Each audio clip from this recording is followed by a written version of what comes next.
So good evening, ladies and gentlemen. Welcome. Welcome to lesson 3 of, hey, here you are, you made it. Welcome to lesson 3. We're at a different location today. It's okay. And that's okay, great. That's not the one that you're gonna need. Perfect. Okay. So welcome to lesson 3 of the world of Kabbalah. This week, we're gonna start by talking a little bit about angels. Right, even though angels are in the worlds that we talked about in the first class, but we're going to get started with angels. So let's start with the text 1 from Isaiah, from the vision of Isaiah. Isaiah says, Seraphim stood above to serve him, 6 wings to each one. And one called to the other and exclaimed, Holy, holy, holy is the God of hosts. The entire earth is full of his glory.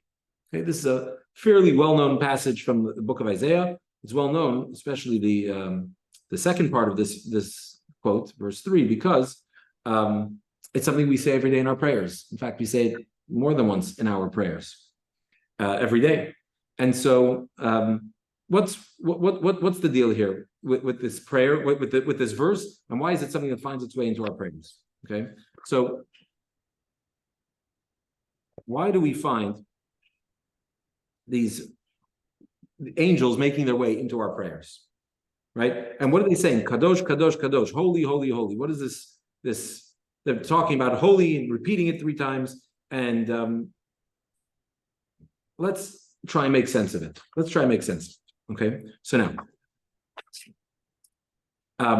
in the first lesson, we learned about Biyah, right? You remember from our key term chart, right? We learned about Biyah, the worlds of Bria, Yitzir, and Asiyah. And we talked about the fact that those 3 worlds, the lowest part of this order of devolution or evolution in terms of God's creation, those 3 spiritual worlds feel a certain sense of self, mitziut or yashut, which is the word in the key terms, right? Sort of self-awareness, right? The lower the world, Asiyah, has more self-awareness, less God consciousness. And you work your way up through Yitzir, up to Bria. Bria is a world where it has a certain feeling of self, but it's completely overwhelmed by its experience of divinity, of godliness, of God consciousness. Last week, our focus was on the world of Atzilus, which is yet higher. Also a world, and yet really sort of fundamentally different than the other 3, right? Its common denominator is that it, just like the other worlds, it has a structure as well. It has parameters, it's got boundaries, it's got borders, it's got a whole composition. And yet, in that world, it's all godliness, right? We said it's all divinity, it's all godliness. It's not God, right? It's a world, but it is godliness, right? We came in contact with that term last week. So the world of Atzilus. Now, we touched on last week, and this is what we're going to delve a little bit more into now, is this idea of pshitus, of simplicity. Simplicity meaning something that's not definable, something that's not that doesn't have those boundaries, right? So where you have a world, and a world is not simple, a world is complex, it's got a whole structure. Beyond worlds, we go above, we're going beyond the spiritual worlds, we're coming into a space of simplicity, right? Where there are no structures in that sense. Okay, so now let's take a look at text 2 from Rabbi Chaim Vital, the former expositor of the teachings of Rabbi Isaac Luria, his teacher. Right? So he says like this, text 2, page 75. Before Atzilut was emanated and before the creations were created, a simple divine light filled all of reality. It had no aspect of beginning or end. It is called Or Ein Sof, the infinite light. You must have, if you are a bit familiar with Kabbalah, then you should be familiar already with this term, Or Ein Sof, the infinite light, right? Light, this idea of light, and that'll be our first key term of the night. Light is a favorite metaphor of the mystics, of the Kabbalists. Why? Because, I mean, there are many reasons. Tonight we'll focus just on 2 of them. One aspect of it is that light represents a source. When there's light, you know that there's a source of light, right? Which means that the light itself points to something beyond it, to its source, right? That's on the one hand. On the other hand, when we say that light points to its source, so you see how attached it is to its source, how source conscious it is. On the other hand, when we call it light, it means it's not the source of light. It's coming from a source. It's something other than the source it's the flow of energy or whatever coming from a source. It's not the source itself, right? So light is a great metaphor for spirituality, for God, or specifically for this idea of godliness, of elikus, which is what we introduced this concept last week. To godliness, the great metaphor for it is this idea of light, because light, on the one hand, it doesn't feel any kind of independence, separateness. It is completely attached to its source. And on the other hand, it's not the source itself. It's only an expression emanating from the source. Right, like the sun and the rays of the sun. Exactly. The sun and the rays of the sun are a metaphor that used a lot also to describe this idea. Okay. Another term, right here, we're going to jump into two more terms that can be useful here, are text 3 from the Zohar. He encompasses all worlds, he fills all worlds. God is referred to, or godliness is referred to, with these two conditions. There's the divine energy that fills all the worlds. That's called Memale Kol Almin, the second one here in this passage. And the first one encompasses all worlds or transcends all worlds. That would be Sovev Kol Almin. And here, key term 3.2 and 3.3, which is Sovev Kol Almin, which is God encompassing all worlds, meaning that he transcends all worlds. And Memale Kol Almin, that he fills, Memale literally means to fill, fills all worlds, his immanent presence within all of reality. Okay, so far, what we've learned tonight is that we have this idea of Or Ein Sof, and we understand what Or Ein Sof connotes, and that's really the area that we're going to be operating in tonight, which is complete divine consciousness, right? And no self-consciousness whatsoever. And at the same time, also still not God himself, as it were. We're talking about some kind of an emanation from God, right? And two types of divine energies that animate all of creation, all of existence. One that's immanent, that fills creation, fills reality, and one that transcends it, that is encompassing all of it. Means it's not contained within any of it, right? It's beyond all of it. Okay. What does this have to do with how we opened up with the angels? So when we spoke about the angels, we spoke about seraphim.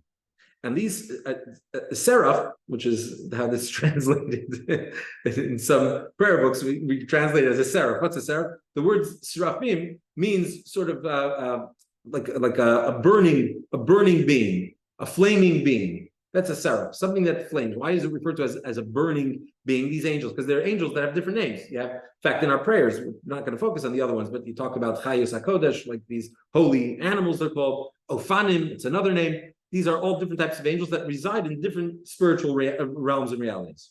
Seraphim, who we started our class with, the text from Isaiah, the vision of Isaiah, Seraphim inhabit the world of Berea. That's their space. How do we know that that's their space, by the way, if we want to dig in a little? Because in Isaiah's vision, what does he say? He says that I saw God sitting on a throne. And when he refers to God, he refers to God as Adonai. So God has many names, and we're not going to get into all that tonight, but the name Adonai, but I'm not pronouncing it the way we pronounce it because it's one of God's names, so we don't pronounce it unnecessarily, but a word that is spelled that can also be pronounced Adonai, right? Ado, right? We say it in all our blessings and so on, our prayers. So that word, Adonai, the root of that word is Adon, which means master or Lord. That's the real sort of translation of that word is Lord. What is a Lord? A Lord is somebody who lords over somebody else. So when you refer to God as a Lord, it implies there's the Lord and they're the ones that he lords over. So it's not just God as he is totally transcendent beyond all of existence where nothing exists. We're talking about God as he rules over something, right? So we're talking about a lower level in a sense of godliness. He's sitting on a throne. What's the throne? So the word in Hebrew, in the source text, is kisei. The word kisei, 3 letters, kaf, samach, aleph. So you can divide it to kas, aleph, case, aleph. Case, aleph would mean covering, concealment of aleph of the one, and of the master. So the chair, the throne, represents an obstruction of the oneness of God. So already there's otherness. There's God. So we're starting with this idea of God as he is lording over his creation. So it's already a lower level. And he's sitting on a throne which obscures, which conceals God. And it's not just the throne, but he's sitting on the throne. The idea of sitting means you lower yourself down. When you stand, you're higher up, you're taller. When you sit down, you're lower, right? So it's a lowering down. You have to lower yourself down into your chair. So that's God as he in a state of lowering himself down into creation, which all basically smells like the world of Berea, essentially, right? The world of Bria, the world of creation, where there's only really divine, mostly divine consciousness, but already something else is already there, right? So it's the something that relates to this God that rules over it. Okay, but God, as he lowers himself down into that. So the seraphim, the seraphs, are why they call burning desire, because they inhabit that world. They see God lowering himself down into our world, or into their reality of Bria. And what that does for them is it creates within them a burning desire to go beyond that. They recognize this is not the full picture. They want more. They want more. Let's take a look at text 4 from the Alter Rebbe, from Rishner Zalman. He says, the lofty angels of Bria are called seraphim, from the word to burn, due to their flaming passion to gaze at the king's glory at Sovev Kolam. And we're now familiar with that term, right? God as he's transcendent, which is separate and transcendent, kadosh. That is why they proclaim kadosh. So here we have an answer to our question. The seraphim, these burning beings, which is key term number 4 tonight, right? These are angels who have this burning desire to connect with God as he transcends. In other words, they inhabit the world of Bria, which is part of God's immanent presence. It's God as he is present within a structured world of Bria. So God is present in that world in a structured way. Because they're in such a high world with such divine consciousness, they recognize this is only part of the equation. This is God lowering himself down. There's obviously God as he's beyond all of this. And so they want to transcend that. They yearn to get out of this Memale Kol Almin box, which is relating to God as he is, sort of defined as creator, and connect to God as he is beyond all that, as he's beyond. And that's why, what do they say in their prayers, in their yearning to connect with God? They say, Kadosh, holy. Because as we've discussed, I think in the past, this term of holy, we talked about last week, I think also, right? HaKadosh Baruch Hu, we refer to God as HaKadosh, the Holy One, blessed be He. Why? Because holy represents something beyond comprehension, beyond understanding, the mystery that lies beyond, not something that's relatable, right? Something that's above. And so they call out Kadosh, Kadosh, Kadosh, holy, holy, holy, meaning we want to go beyond. We want to go to the unknown, to somewhere beyond what we can perceive, what we understand. So they have that sense, and they want to go beyond. It's just like any person. If you get to know somebody, usually when you start to get to know somebody in the initial sort of stages of a relationship, you're connecting with with the external parts of them, right? Maybe it's a coworker, somebody in the office, and you can relate to them based on what's happening in the office. You have a professional relationship, but then the relationship deepens, and then you start hanging out, you meet each other's families, you get to know each other, and how you spend your vacation time, or what your hobbies are, what your interests are. That's peeling away those layers to get to know somebody beyond just that external facade through which you interact with them initially, right? The more you connect to them, the more you want to go deeper and deeper and go beyond. I want to know you beyond the way you make yourself known, right? Okay. Can you refer to as dimensions? Yeah. The seraph. Yeah. Okay. So, and that's why the seraphs have these 6 wings. The 6 wings represent that they're constantly in a state of elevation. They're constantly in a state of flight, an emotion, a movement going up. So they have this burning desire. In fact, it says they actually flame out, right? Another reason they're called seraphs, that they literally burn up out of desire, in this desire, because think about it. I think we talked about this also in the past, about the candle analogy and how the soul is compared to a flame, right? The flame is always yearning to everything in the world is drawn to its source. That's sort of the mystical understanding of gravity, right? That everything is drawn to its source. That's why everything pulls to the ground, because when God created the world, he created everything from the ground. The one exception to that is fire. Fire doesn't pull down to the ground, it goes up. Why? Because fire doesn't come from the ground. Fire is otherworldly. The source of fire, the mystics say, is beyond the sun. So therefore, the fire also, just like everything is pulled to the ground because that's its source, fire yearns to go to its source up above. So it's constantly flickering because it's trying to jump, as it were, off of the wick that's holding it back. And it's in a state of flux, back and forth, up and down, because it, on the one hand, wants to expire. On the other hand, it knows if it jumps off the wick, it ceases to exist, right? And yet that's exactly what it wants. That's what the flame wants. The seraphs have this burning desire to connect to God, but they're not pulled back. They eventually just expire. They expire into wanting to expire into something beyond where they are. Okay. So now, this verse from Isaiah that we quoted earlier, I said it's a well-known verse because it's in our daily prayers. Why does it make its way into our daily prayers? Why are we talking about them? We don't pray to angels. Angels are not independent beings. They're not autonomous beings. We don't pray to angels. We pray only to God. There are some prayers where we turn to the angels and ask them to help us bring our prayers to God, but we certainly never pray to angels. And here we have a whole section in our prayers, which is specifically in the morning prayers. we have the section, the blessing, we have two blessings before we say the Shema, as we build our way into the prayers, and build our way up through the prayer. And one of those blessings is a blessing all about how the angels pray, right? And in fact, later when we do the repetition Amidah as a congregation, one of the holy things that we say, this thing you can only say with a quorum of 10, is Kedusha, which means literally sanctification, where also we echo these prayers of the angels. So what's the significance? Why do we have to? We don't pray to them. Why are we invoking these ideas of the angels? So the answer is that in prayer, we kind of work up our way up this ladder. And if you look in your student books, you'll see, I think last week, right? It was 2 weeks ago, I'm not sure. Well, I think it was last week, you could see the stages of prayer and how they relate to the four worlds. And, there's a whole structure to particularly the morning prayer, the morning service. And if you look through the morning service, you'll see that we start by connecting to God in our world, in our reality. Right? So we start with less awareness and we build our way up to more and more awareness. But the awareness is we're limited by our own experience and our own frame of reference. So we are of this world, we live in this world. So we look around this world, we look around at everything that's going on, and we recognize that everything comes from a creator, everything's created, and you come to realize this beautiful world comes from a beautiful creator. There's a world that has so much kindness in it that everything gets what it needs from God. That reflects on a kind creator, and so on. So we relate to God and get excited about God as he is close to us in a sense, even if it's not apparent necessarily initially, but the more you meditate, the more you reflect on it as you work your way through the prayers, to come to realize God's greatness and awesomeness as we can see it through our existence, through our reality, through our world, in our experience. And then it's time to ratchet it up a notch.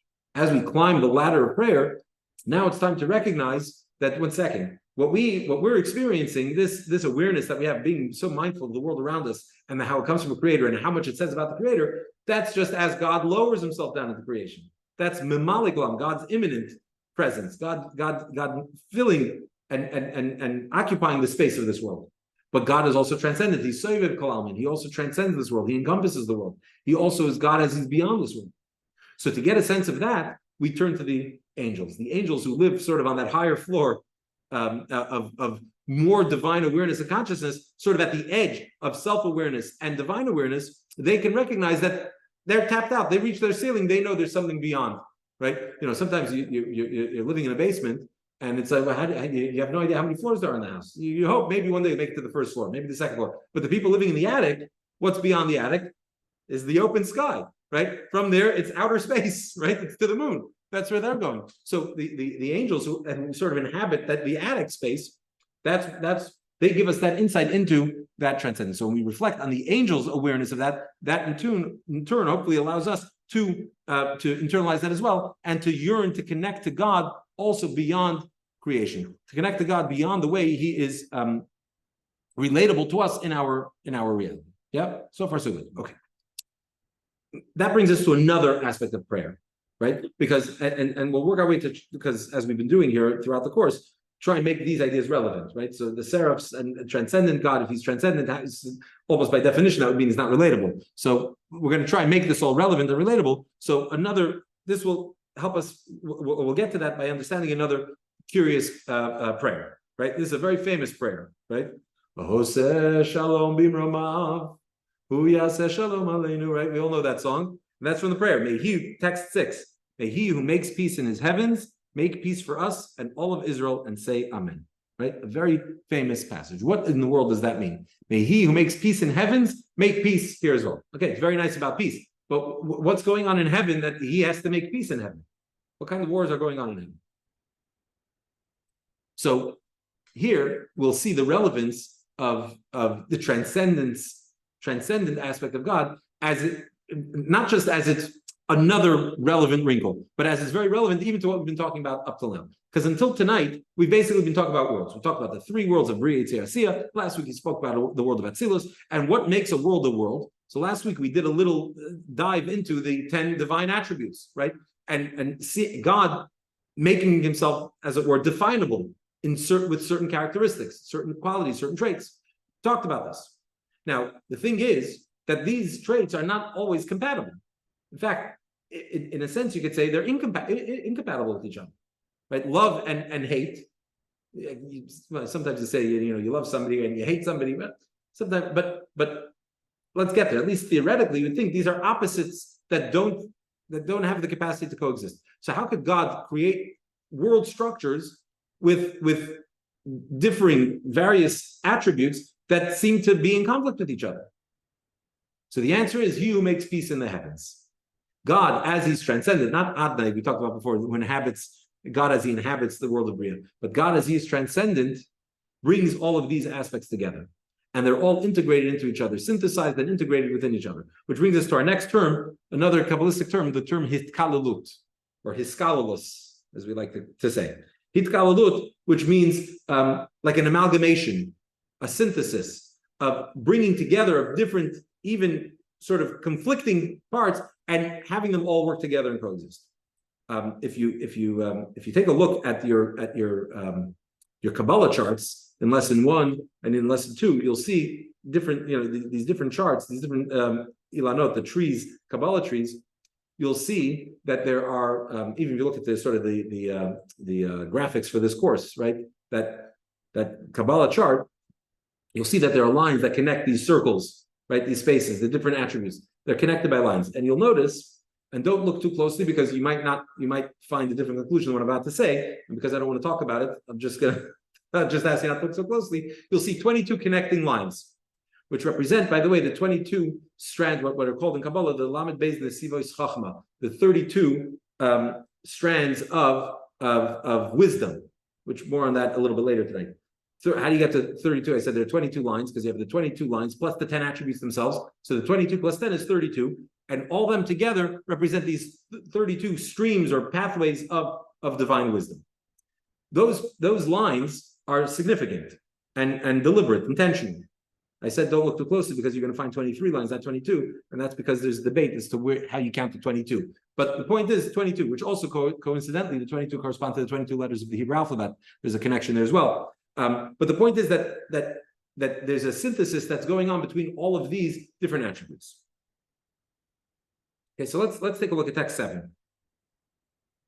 The synthesis of the page 83. The synthesis of the 10 sefirot, especially those that are opposites, such as chesed and gevura, is made possible through the agency of supernal light that transcends the characteristics of the sefirot.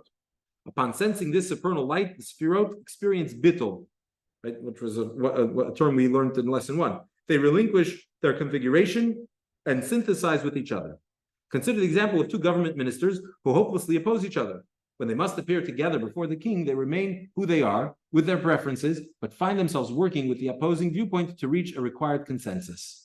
This is a consequence of their state of bittul that results from their overwhelming trepidation and awe of the king's majesty, whose rank by far transcends their own. Similarly, the opposite force of chesed and gevura in Atzilut can synthesize due to the illumination of God's infinite light, the Or Ein Sof. So, in the world of Atzilut, where as we talked last week, where there's this, it's sort of in between, right? And it's got this revelation of Or Ein Sof, the term that we introduced tonight, this transcendent, infinite light of God. Because it's infinite and it's beyond the specific characterizations and characteristics of these 10 divine attributes, because it's beyond it, that brings those other dueling forces or conflicting forces together. Just like the analogy he gives of ministers who oppose each other, and yet when they're in the presence of the king, they're completely surrendered. And suddenly they find themselves working together, putting aside their differences because of something far greater than them, which minimizes that sort of the opposition and the locking yourself into your own position, incapable of seeing the others because of something bigger than both of you that brings you all together.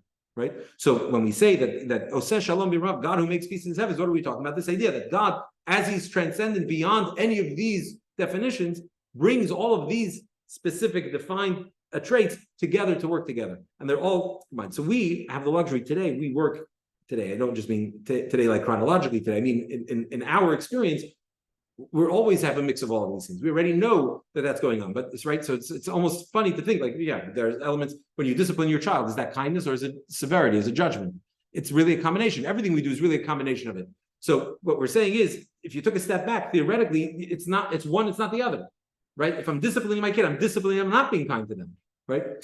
The fact of the matter is, though, that there are elements of all of things in everything we do. There are elements of all of them. What makes that possible? God, as he transcends all of these qualities, allows for them all to work together seamlessly. And the same is true within our own soul structure. The soul that is deeper beyond its powers, which are only expressions of the soul, the soul itself brings all that together, which hopefully will become a little bit clearer to understand as we move further. Which brings us to the next term tonight, which is the term on page 84, keser, crown, the crown. What is this? So we talk about the 10 divine attributes, and sometimes actually keser is included in that count of 10, and we exclude das, more on das later. But the point is that keser, what's the crown? So why is it called crown? The reason it's called a crown is because a crown sits above the head. Right, so you have all your qualities that are part of your body, like we talked about last week from the introduction to Tikkun Azar, about the sort of the body parts, as it were, right, of the divine, the creator, as well as the body parts, as it were, of the soul, the soul powers, and those are all what we refer to sort of like the body of the soul. Crown is not part of the body. The crown is something that sits above the head. That's the crown. And so that's the capacity, the transcendent aspect of God that transcends all of those specific parts and components and allows them all to come together. Okay. This plays out in practical terms. We find this in relationships, right? Where in relationships you have two people that are seemingly incompatible, right? Men are from like the really famous, one of the most well-known book titles ever, right? Men are from Mars and women are from Venus, right? We come from different planets. We're incompatible, and somehow we come together. So how do you have this incompatible couple come together and become compatible, become one unit? Well, the way is by introducing something beyond, right? So whenever we're in a conflict with somebody else, I mean, yeah, we feel it mostly, let's say, acutely in our close relationships, but really in any social environment, any dynamic, whenever we're locked in some kind of a conflict with somebody, what's the key to resolving that conflict is to introduce something that's beyond both of you, right? This is really high stakes in marriage, right? Where sometimes spouses can feel like they're on different teams, right? And what's the key is to recognize we're on the same team. The team, right? Like they say, there's no I in team, right? It's like the woman and this couple who married for 50 years, and at their 50th wedding anniversary, somebody gets up and says, Irving, what's the secret? What's the secret to you married 50 years? What's the secret to a successful marriage? So Irving says, well, there's no I in marriage. And then he turns to the wife and he says, Gertrude, what's your secret? What do you think the secret is? 50 years successful marriage, what's your secret? He says, I don't correct the spelling. Right? So there's no, you have this idea of a team. A team has always been, right? Like they say, there's no I in team, right? The team is bigger. So when we have, imagine like a sports team where you have all these different people with different positions. And everybody has to do their part, has to play their role. So when we recognize that we're a team, when we recognize that we have a goal that's beyond any specific individual achievement, that we can only achieve together, that allows us to work together. So even if I'm more defensive-minded, you're more offensive-minded, or I like to do this way, you do that way. We have this person, that person. But if we can put those, the bigger goal that's beyond all of us, that surrounds all of us equally, we all have that same goal. That allows us to overcome those differences and become and form a one unit together, right? And a marriage, hopefully, that's the idea. Whenever when the state maybe of conflict, we have to remind ourselves we're on the same team, right? We want the same thing, hopefully. Some form of the same thing, and we need to work together on a team. So we put aside those differences. But more specifically, the concept of marriage is this idea that we invite infinity into our lives. Okay, and that's why you find in a marriage, in a Jewish marriage, the Jewish marriage ceremony is all about inviting infinity into our union, into our relationship. Which is why the marriage ceremony takes place under a chuppah. Under a canopy. Why? Because you've got the bride and the groom. These are two people, the man and the woman, incompatible. Yeah, maybe they're in love, but they're not supposed to really be together. How do they come together? They stand together under the chuppah, under this canopy, which represents God, the third partner in a marriage, who transcends the chuppah. They're equally surrounded and enveloped by this chuppah, by this canopy. That's the reminder that we're in something bigger, that we're mindful of something bigger, tapping into infinity that allows us to come together in a union, right? Another thing that happens under a chuppah, and you can see this in your student books, right, is the bride, traditionally the groom puts the veil over the bride. That's also this idea of covering, of surrounding, transcending, something that goes above, kind of like we said about Keter, crown, which is a transcendent concept. So the bride has a veil put over her face, which again is the idea of Keter, of crown, of transcendence. The groom puts a ring on the bride's finger, a ring, which is also round, circular, which is also a symbol of infinity, and it surrounds the finger. Again, this idea of transcendence. Under the chuppah, the bride circles the groom. That's the bride's circle around him. So we see all this, and then afterwards you go to the wedding reception, and what happens at a good traditional Jewish wedding? We dance in a circle. So you see all these ideas of circle, which itself represents infinity, but also the idea of the circle surrounds, encompassing that idea of inviting infinity, which is why a husband and wife, two people get married, and what happens? They become infinite. Right? We say a common blessing to a bride and groom is that they should build an everlasting home in Israel, an infinite home. How can you build an infinite home? There's nothing. Everything that we have in this world has a expiration date. Eventually, you can't ever get rid of matter, right? It maybe turns to energy. It doesn't cease to exist, but it takes on one form, another form. It doesn't remain eternal. It's not infinite.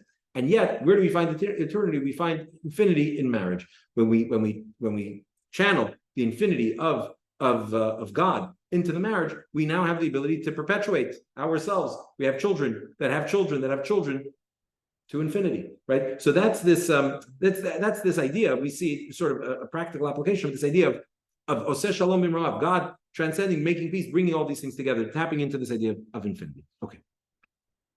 And that's when we pray and we say Oseh Shalom B'Marav. Again, that's another desire of ours to transcend just the specific, the details, and be able to connect with God on that transcendent level. Okay, so how does this relate? So far, what we talked about tonight, we talked about Keter, this idea of Keser, which is one of the 10 divine attributes, and we talked about Or Ein Sof, the infinite divine light. We touched on the fact that the practical implications in our lives. We talked about angels. We talked about transcendent level of godliness. God as He transcends reality. God as He is present within creation, within existence. How does that relate to us? How do we make this personal to us? Right? As we've seen already in the first two lessons, and here we usually is where we transition into really, I don't want to give away the secret, but we're already halfway through the course. So I feel maybe it's okay. When we start to get personal, it's usually we start quoting a lot more Hasidic texts. The first half of the lesson is usually more Kabbalistic, Kabbalah text. Second half is because, in a sense, you could say that Hasidism is about making all of this personal, right? So that's where you start finding the language. So Hasidic has a term that makes Keter, this idea of transcended God, personal. And what is that term? That term is ratzon, will, desire, right? Desire. Let's introduce this idea with text 9 here from the Alter Rebbe we're quoting here. It says, text 9, page 88. The soul itself is a simple, undefined light that transcends the division of intellect and emotion. So remember, last week we talked about the soul structure. It has intellect, it has emotion, right? And yet, all of that is not the soul itself. So there are people that would say, and even Jewish philosophers that have said that the core of man, what lies at our core is our intellect. There's nothing higher than our intellect, which is why there's no greater pursuit than intellectual pursuit, because the deepest part of ourselves is intellect. After that, it's turtles. I don't know. That's the core. Hasidism comes and says, no. Intellect is not the starting point. Intellect is already an expression of the soul, right? But it's not the soul itself. Just like we said about light before, right? The idea of the light coming from a source, it's not the source itself. But what lies beyond intellect? What's deeper than that? So we said the core of the soul. What is that? So here, text 10. The Hebrew letters that spell ratzon, it's desire, it's will, ratzon. And the Hebrew letters that spell the word ratzon, desire, also spell the word tzinor, pipeline. Just as a pipeline is employed to channel something, so does the human will channel the soul toward a particular matter. So we see that deeper than intellect is our will, our desire. And the word for desire in Hebrew, ratzon, has the same letters as the word channel, right? Or what does it say here? Pipeline. Because will moves the soul in the direction of its desire. Yeah, it makes sense? Okay, very good. So now when we talk about desire, we have two types of desire. You've got an innate desire in this. We'll skip text 11. It's a long text. You can feel free to read it on your own. But essentially what we're saying there is that we have two types of desire. You have an innate desire, which is a desire that begins it's sort of in your core before your intellect. And then you have a desire that's not an innate desire, but it's a produced desire. It's a constructed desire, right? So how would that work? as parents, we have an innate love for our children, innate desire to take care of our children, protect our children. We have an innate desire as human beings to preserve our lives. That's something that goes beyond rationale, beyond reason, beyond intellect, right? Even if there's no compelling reason for it, it doesn't change that desire at all. That desire lies really at the core of who we are. A desire to live, a desire to take care of our children, right? Or to protect them, to love them. That's a desire that's, even if your child is unlovable, right? They're acting in unloving ways that make no sense, that it would make no sense for you to love them. It doesn't affect that desire, because that desire precedes intellect, is deeper than intellect. Then there are other desires, and this is where we experience both types of desire, but I would say generally the desires that we experience, that we're more conscious of and aware of, are the constructed desires. These are desires that come from our intellect. So, for instance, I have a certain opinion about something, and because I have a certain opinion about it, now I have a desire for it, right? I watched a documentary on cakes, and now I have a desire to eat cake. I don't know, right? So that desire came from something else, right? So you have desires that shape your intellect. Because I have this desire, therefore I'm going to try then also to rationalize, to make it reasonable, because we like to think of ourselves as reasonable, rational beings, right? And in a sense, we think, at least consciously, that's sort of the highest power within ourselves that we're aware of. And so even if we have these irrational, unreasonable desires, we try to rationalize them and reason them. And yet the desire is the one driving the bus, right? Not the reason. There's this you have this idea of bribery, right? Which, by the way, is fascinating. You look at even like our legal system, right? Which is supposed to be blind, right? Blind justice. But the end, it's as human beings, we're very vulnerable to being bribed for something. And we see in the Talmud stories about how careful the sages were, that if there was even a hint of a conflict of interest, they would recuse themselves from a case, right? In fact, there's a case with one of the great sages in the Talmud, who somebody had given him something that was his a day early. And so he said, because he gave it to me a day early, even it was his.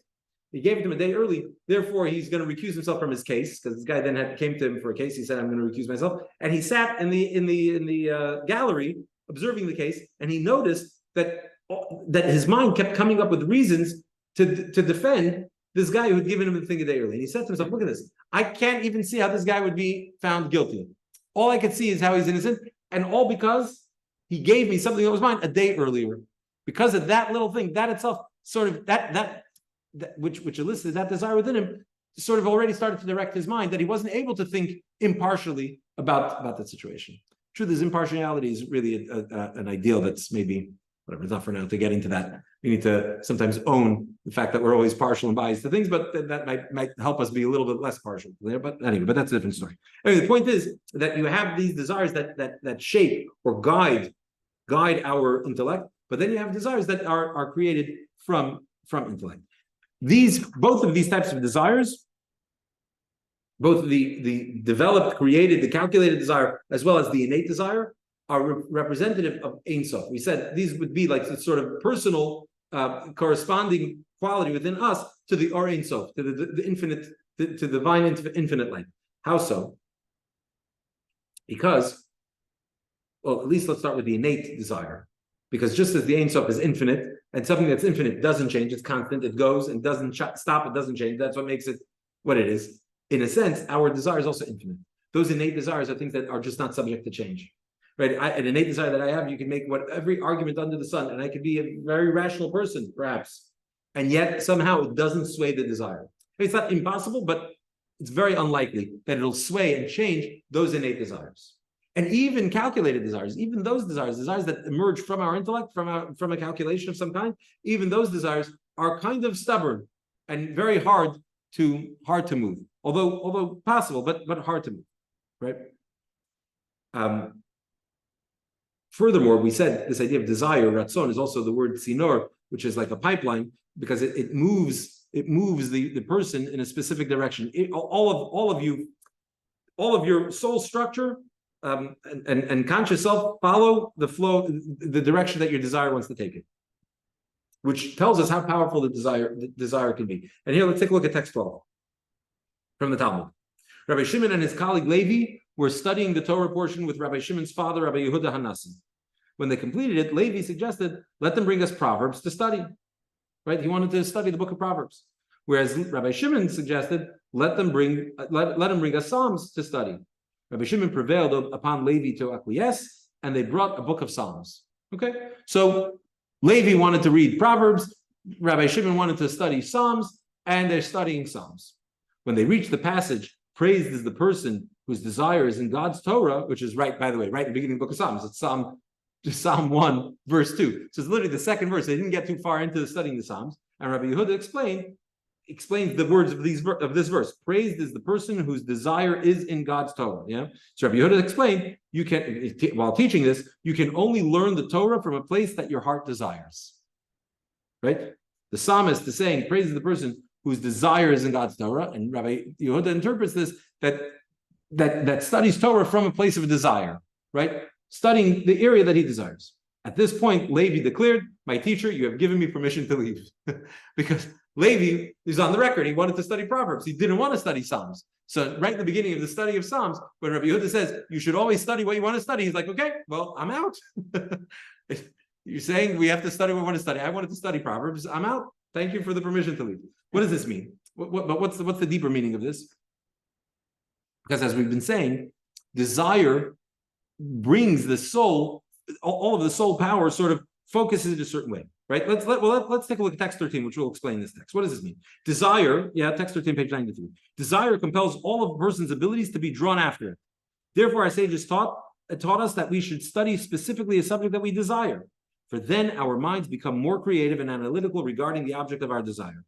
Indeed, we can readily observe that those who study with desire comprehend the subject better than intellectually gifted individuals who do not have a similar desire. For the ratzon forces the intellect to operate on a higher level.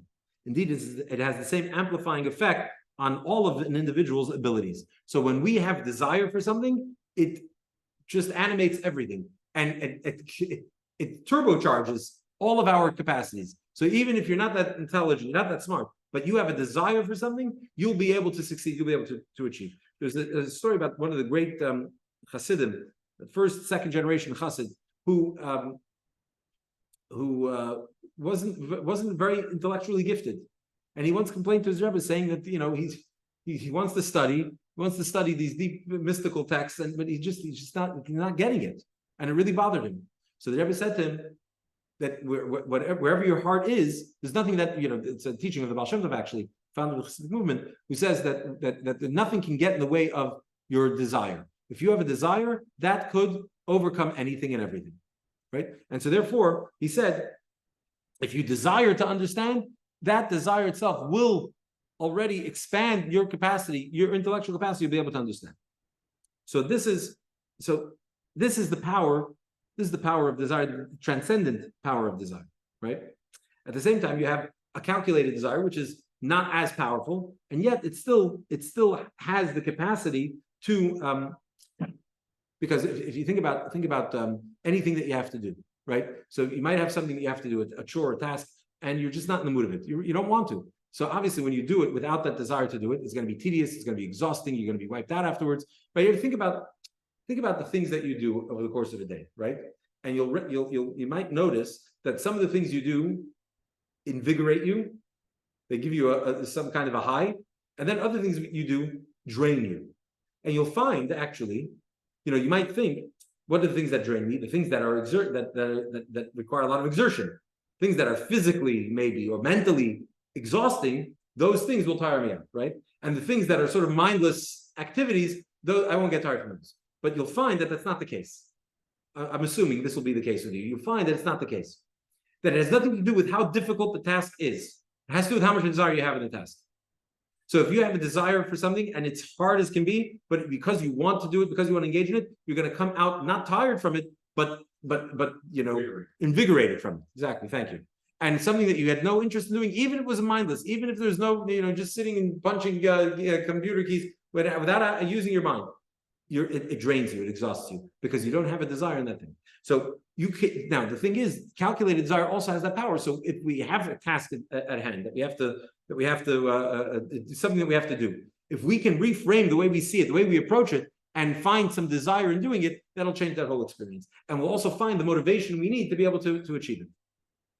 Okay, so this is the idea of the power of desire, and this is key term 3.7 here, page 94. Ratzon and nefesh, the soul's desire. Okay, right, and here too we have these two aspects: the desire that's innate, and versus the desire that is developed and created. Okay, let's wrap this idea up with the story in text 15 on page 99. Okay, Rabbi Yisrael Baal Shem Tov was once sitting with his students in the synagogue. Are you with me on page? What page are we on here? Page 99. Rabbi Yisrael Baal Shem Tov was once sitting with his students in the synagogue, engaged in Torah study or prayer.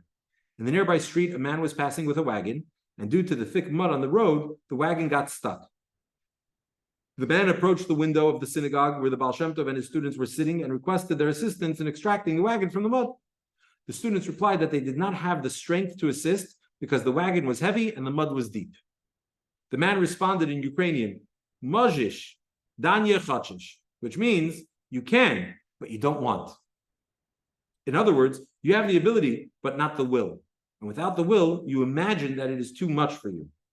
Afterward, the Baal Shem Tov explained to his students that what they heard was not a coincidence, but a lesson for serving God. When Jewish children set out to study Torah, and the same is true of Jewish adults, they may feel that they are unable to do so due to fatigue. They need to remember, Mojish, danye chachish. God gives us the strength to do all good things. It is just that we sometimes listen to the voice of the negative inclination within us and then lose the desire to act accordingly. At that point, we falsely believe that we are incapable. And the truth is, at that moment, when we don't have that desire, we are kind of incapable. When you ask your kid to get out of bed and they say they can't get out of bed, the truth is they can't, because they can't, they don't have the desire for it. They can't muster the strength. You say, what do you mean? They can't. And so this is great for educating ourselves, as Rebbe points out here in this text, and our children. When they say I can't, there's no such thing as I can't. You can, you just don't want to, right? That's an important lesson, and that's the idea. Again, when I have a desire, when I have a want, when I have a desire, then I'll find all the strength I need to be able to do what I need to do. Right? Sure, go ahead. It's like, when you like a girl and you're sort of dating, you just create your mind. You get home, you're exhausted. You don't even want to wash your teeth or anything. All of a sudden, you get a call from that girl.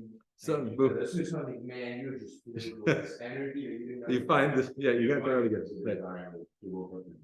Yeah, I don't know if you guys were able to hear what he was saying. Saying basically that you're at the end of the day, you're too tired to take a shower, you're too tired to brush your teeth, and suddenly this girl that you're interested in, this is an analogy, not mine, is texts you. She wants to go out. And suddenly, within a moment, you find yourself in the shower, washing up, brushing your teeth. You have all the energy you need. Why? Because the power of will, the power of desire, that suddenly allows you to find that strength that before you didn't see you had. So this is an important idea, and it's important for us to be mindful of this for ourselves, for our children, as we educate our children, as we try to get them engaged more Jewishly. Right? Is to remember it's not that we can't; it's that we don't want to.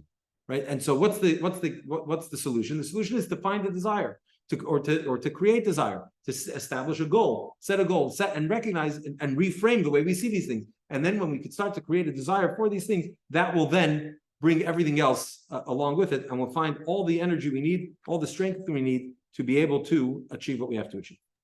So now, quick question. What happens if I don't have that desire, right? So he said, well, we'll figure out how to do it. So what does it mean to create a desire? So here, let's go to back to page 100. And we'll see the first three of the 10 attributes, which we glossed over last week. Last week, we basically were focusing more, we talked about the idea we have cognitive faculties and emotive faculties. We focused more on the emotions last week, but it's worth revisiting the intellectual faculties, which briefly are Chachma, Bina, and Das, right? What are Chachma, Bina, and Das? Chachma is the curiosity of the soul to understand and discover new ideas, right? So it's the highest level of intellect where there's no intelligence, not there's no intelligence, but that there's no understanding of anything. It's a completely selfless component of the mind that's simply curious for something that's beyond it, right? Opening up to new ideas, to information that lies beyond it. That's Chachma. Being receptive to new ideas, that allows, opening our mind, that allows the ideas to enter. And then what happens once an idea enters the mind? At that moment, it's dissected and analyzed by Bina, the second of the three intellectual faculties, which dissects it and analyzes it and allows us to, gives it some width and breadth and depth so that we can comprehend and fully develop this idea, right? Chachma and Bina always go together because you can't really have one without the other. If you have creativity, without any sense of developing the idea, it'll fly right out of your mind. You won't have anything. And if you only have analytics but nothing to analyze, then again also you're left with nothing. So these two always worked in tandem, hand in hand together. They're known as the father and the mother. They're known as two friends that never depart from each other because they're always working together, right? But then there's the third intellectual faculty, and that's the faculty of das. What's das? Das is, let's call it maturity or relevance. Das is when you take an idea that you now understand and ask yourself, how do I feel about this idea? How does this idea change me? How am I different from this idea? What impact does this idea have on me? Right? Das is sometimes not counted as one of the 10 attributes, sometimes when we count keser, the crown. And the reason is because das operates as a bridge between the intellect and the emotion. So das is intellectual. On the one hand, it belongs to the intellectual faculties, and yet it's the bridge that asks us intellectually, how do I feel in my mind about it before I feel it in my heart? And from the feeling in my mind, I can then develop a feeling in my heart, right? So das is sort of that, we'll call it intellectual maturity. I have all these ideas. How do they impact me? How do they influence me, right? You have people that are very creative people. You have people that are very analytical, and you have people that are very mature. And they could all have the same amount of knowledge, study the same amount, and yet this one excels here, this one excels there, and this one, right? One might not have any bearing on the other. But the idea of das is to take an idea that was first abstract, something outside of myself, and make it personal, right? There's a well-known story, and an analogy that's given, a story told about a villager. Back in the day, Jews were very poor, and most of the common folk were completely ignorant because they could never afford to go to school. There weren't no real schools, and if you couldn't afford, your father couldn't afford to pay a teacher, then you basically grew up completely illiterate, right? I mean, this was true of the broader society as well, not just the Jewish society. But you had simple illiterate Jews. And so you had these small, the bigger city where you had more structure, maybe people were a little bit more educated, but in these rural towns and shtetls and villages, the people were mostly ignorant. You had one guy in town, if you were lucky, who was a teacher. The local group of families got together, chip in, and they would hire a teacher to come teach from time to time. So you had one guy in town who was educated, who was able to read. So what would happen? People would come to this teacher with their letters. They'd get letters from relatives from who knows where, and they would come to the teacher and ask him to read their letters to them because they couldn't read themselves. So you had this simple villager who comes once to the teacher in town with a letter he received, and he needs him to read it to him. And so the teacher starts reading the letter, and while he's reading the letter, the villager starts turning all kinds of colors, and suddenly faints. In great hysteria, he passes out. He faints. They revive him, and they said, "What happened?" He says, "Well, he's reading the letter. The letter was saying that this villager's father had passed away, and so he was so distraught by that news that he passed out." So somebody says, "One second, you were hearing him read the letter. The teacher was the one reading the letter. Why didn't the teacher pass out? He was the one reading the letter. You were just hearing it secondhand from the teacher. Why is that?" So he said, "Because it's my father." The teacher is reading the letter, but for me, it was in other words, the information that was contained in that letter was about me. It was personal, and therefore it impacted this simple villager in a much deeper way, right? So this is the idea that we have to have das, key term 3.8 here on page 101, das, knowledge or connection, and really a maturity in making things, exactly as we're talking about now in this part of our lesson, making things personal, the idea of taking ideas and information and making it personal. Text 16a, from the Autum Rebbe again, das consists of a familiar connection that triggers desire. Thus, the Torah uses the term das to depict a bond, as in the verse, Adam knew Eve. Okay, so what does that mean? Essentially, if we have innate desires, and the truth is we all have an innate desire to know God and to know God as He transcends, because really our souls also operate on a Bria level. Our souls are sourced in Bria, they're also sourced in Atzilus, really, right? Although they make stops along the way, so they identify as lower level souls with less awareness. But if you go deep enough to the soul always has this desire to God, just like the seraphs in Bria, and even beyond it, even deeper. But we're not necessarily aware of that innate desire of the soul. So what we have to do is we have to start creating a desire. How do we do that? Like what we're doing now. We're sitting and we're studying. We're studying, getting to know God, talking about God, exploring God and godliness and how God relates to us and how we interact with him. And then the goal is that afterwards we sit with these ideas. We sit with these ideas and how do I feel about these ideas? We're not just gathering together to study information. We're not just here to impart information, to learn new information. We're here to grow from that information. We're here for that to change who we are, how we see ourselves, right? The way to do that is with das. It's not just with understanding the concept. It starts with understanding it thoroughly, and then accessing our das, our capacity to be impacted by these ideas. And what happens when we're impacted by these ideas, we make them personal. Now we start to develop feelings towards these ideas. Now we start to develop desire. And here's the funny thing about desire.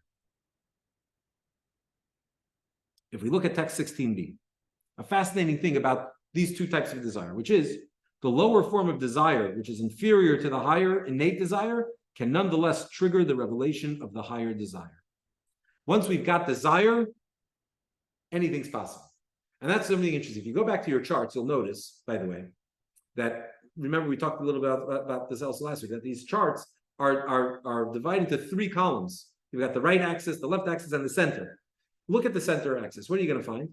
You're going to find everything we talked about tonight. You're going to find Keter, crown. You're going to find Das, also in the center, in the middle. You're going to find Tiferes, which we talked about last week. I didn't mention Tiferes this week. What's Tiferes? Tiferes is synthesis. Tiferes is a combination of Chesed and Gvura, if you recall from last week, right? A combination of two opposites. And we see that the center column, they're all linked.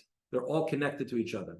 The ability to synthesize represents transcendence, even though Tiferes comes beneath, Chesed and Gvura comes after. It's the third of the emotions, right, if we're going in order. And yet, it's in the center because it connects this concept and put in Chassidic terminology, hishtalshalut, which is a word we know, hishtalshalut, right? The devolution or an evolution, haksarim zemizu, of crowns one to the other, which is basically essentially everything in the center column is linked they're linked.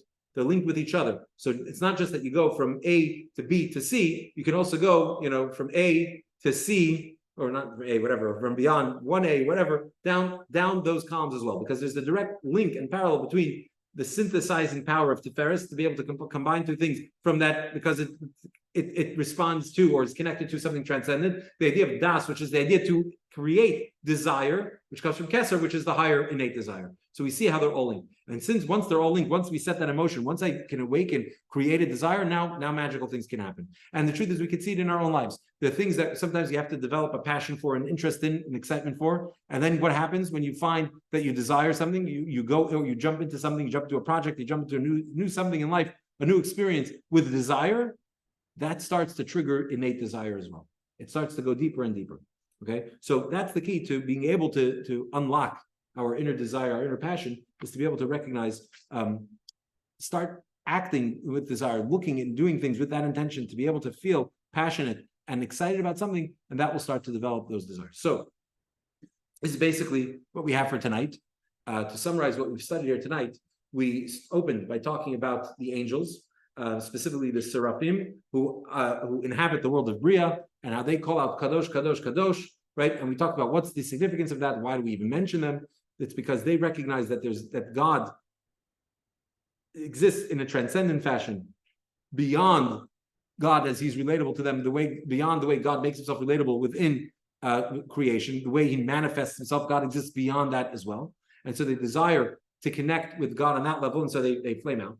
That awareness gives us an awareness to be able to connect to God also on a transcendent level, not just to connect to God as we can relate to him through our experience in this physical world, and coming to recognize the creator of the world, which will always be tethered in a sense to his creation. Our understanding or appreciation will always be limited or impacted by the nature of the creation, right? And to recognize that God also exists beyond that, this idea of Sovev Kalam, transcendent, God's energy that transcends, or in itself the infinite light that transcends all of reality, that's simple, that's not constructed. And how that idea of infinity within God, how it relates to us as well, how we can access infinity in our own lives, two opposites that can come together by channeling infinity. The idea of having a meaningful, successful marriage, a peaceful marriage, one where we have peace in the marriage, is by always being mindful of that, that there's no I in team, right? Recognizing that there's something bigger than the two of us, that the project of marriage is bigger than just two people loving each other. It's something much bigger, much more profound. It's building an infinite space in this world. And by recognizing that and tapping into that infinity, that allows us to overcome right, and connect beyond even our differences, overcome them. And this idea of infinity and the simplicity of the soul that's beyond any kind of categorization, we can relate to it as desire. So there's innate desire, one that's beyond the intellect and actually steers the intellect a certain way. There's desire that's born of the intellect, right? And we have an intellectual capacity that allows us to create desire from things when we understand something and then try to apply it in our own lives. And once we can even access that developed, that created, that formulated desire, that will allow us then to connect beyond it to our innate desire, which again, all of this operating in a space of desire gives us all the strength, all the energy, everything we need to be able to overcome, to achieve, and to recognize whatever it is we want. That's why, as the saying goes, nothing can stand in the way of will, right? And there's something very interesting, by the way.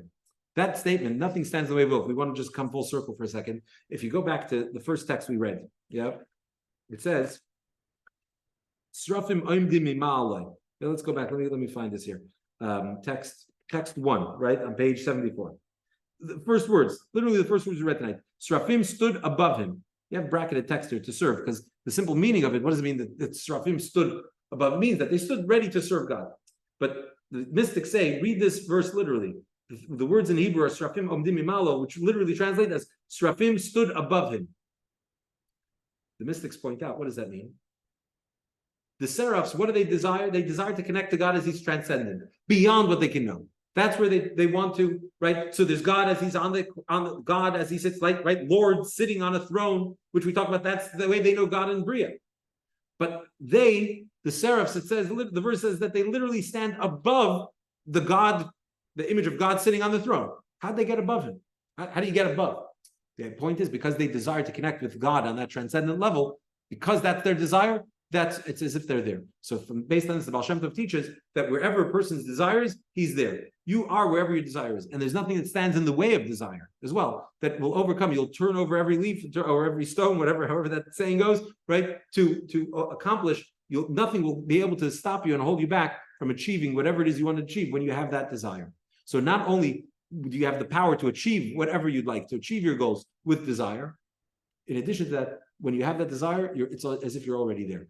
You're already there in that space. You're already living in that area. So if we can find that desire within us for God, recognize that that's an innate desire of the soul, we can live in that transcendent space where we're not bound by any of these limitations and definitions and characterizations, and that allows us to live in peace also. Just as we say that Oseh Shalom B'Ramav, God makes peace in his heavens, we can experience that in our lives as well. And with that, I will open it up to questions.